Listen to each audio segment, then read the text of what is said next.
નમસ્કાર દર્શક મિત્રો, હું છું પરમાર હંમેશા તમે જોઈ રહ્યા છો લોક સામનાની। તો જોઈએ આજના સમાચાર ધોરાજીથી અમારા રિપોર્ટર ધર્મેશ ડાંગ સાથે।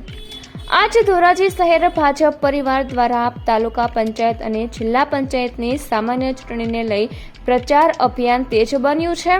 ધોરાજી તાલુકાની મોટી મારડ જિલ્લા પંચાયત સીટ હેઠળ આવતી જમનાવડ તાલુકા પંચાયત સીટમાં ડોર ટુ ડોર પ્રચાર હાથ ધરવામાં આવ્યો હતો। આ પ્રસંગે મોટી મારડ જિલ્લા પંચાયતના ઉમેદવાર અંજુબેન મુછડિયા અને જમનાવડ તાલુકા પંચાયતના ઉમેદવાર મંજુલાબેન હડિયા ખાસ હાજર રહ્યા હતા। સાથે રાજકોટ જિલ્લા ભાજપના હોદ્દેદારો, સંગઠનના આગેવાનો, સરપંચો, વિવિધ મોરચાના પ્રતિનિધિઓ, નગરપાલિકા સભ્યો તેમજ મોટી સંખ્યામાં કાર્યકરો જોડાયા હતા। પ્રચાર દરમિયાન કાર્યકરો દ્વારા ઘરે ઘરે જઈ લોકોને મળી ભાજપના ઉમેદવારોને જંગી બહુમતીથી જીતાડવા અપીલ કરવામાં આવી હતી।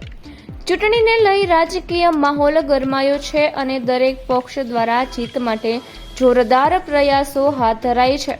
તો ફરી મળીશું એક નવા સમાચાર સાથે, ત્યાં સુધી જોતા રહો લોક સામના ન્યૂઝ।